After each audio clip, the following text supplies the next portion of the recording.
என் மகனே, கர்த்தருடைய சிற்றையை அற்பமாக எண்ணாதே, அவரால் கடிந்து கொள்ளப்படும் போது சோர்ந்து போகாதே என்று எபிரேயர் 12:5 வாசிக்கிறோம். எனக்கு அன்பானவர்களே, இந்த நாள் தியானத்துக்கு உங்களை அன்போடு அழைக்கிறேன். சிறுவன் ஒருவன் குளத்தங்கரையில் நின்று கொண்டு தன்னுடைய டாய் போட்டை குளத்தில் மிதக்க வைத்து விளையாடிக் கொண்டிருந்தான். திடீரென அந்த டாய் போட் அவன் கையில் பிடிக்க முடியாத தூரத்தில் குளத்தின் நடுப்பகுதிக்கு சென்று விட்டது. சிறுவன் தன்னுடைய விளையாட்டு போட்டை மீண்டும் பெற முடியாமல் குளத்தங்கரையில் நின்று கொண்டு அழுதான். அந்த வழியே சென்று கொண்டிருந்த வழிப்போக்கன் ஒருவன் இதை பார்த்து கொண்டே இருந்தான். இந்த மனிதன் திடீரென கல்லுகளை எடுத்துக்கொண்டு அந்த போட்டை நோக்கி எரிய ஆரம்பித்தான். இதை பார்த்ததும் சிறுவன் இன்னும் அதிகமாக அழ ஆரம்பித்தான். அங்கிள், தயவு செய்து கல்லை எரியாதீர்கள், என்னுடைய போட் உடைந்து விடும் என்று கதற ஆரம்பித்தான். ஆனால் அந்த மனிதனோ அவன் சொல்லை கேட்காமல் கல்லுகளை எரிந்து கொண்டே இருந்தான். சற்று நேரத்தில் கொஞ்சம் கொஞ்சமாக அந்த படகு அவனை நோக்கி வந்து கொண்டே இருந்ததை அவன் கண்டான். அந்த மனிதன் படகை நோக்கி கல்லுகளை எரியவில்லை, படகுக்கு அப்பால் தான் எரிந்தான். அவன் எரிந்தது குளத்தில் அலைகளை ஏற்படுத்தியது.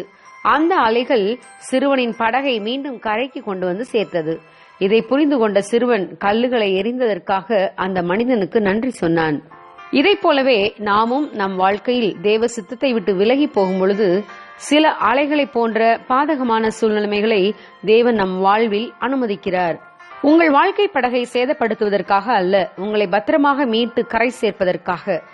யோனா தீர்க்கதரிசியை தேவன் நினிவேக்கு போகச் சொன்னார். ஆனால் அவனோ தேவ திட்டத்தை மீறி நினிவேக்கு செல்லாமல் தர்சீஷுக்கு போக கப்பல் ஏறி சென்றான். தேவன் யோனாவை மிகவும் நேசித்தார்.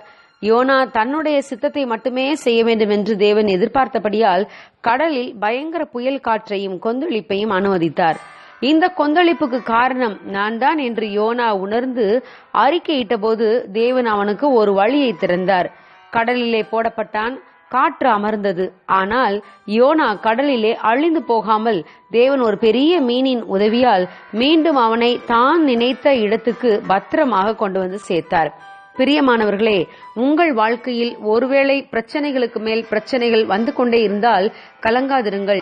பிரச்சனைகளுக்கு காரணம் என்ன என்பதை தேவன் உங்களுக்கு உணர்த்தினால் தேவனிடம் அறிக்கையிட்டு மீண்டும் உங்களை அர்ப்பணியுங்கள். தேவன் ஒரு சேதமும் இன்றி பத்திரமாக உங்களை கரை சேர்ப்பார். கர்த்தர் உங்களை ஆசீர்வதிப்பாராக. இந்த நாள் உங்களுக்கு ஆசீர்வாதமாய் இருப்பதாக.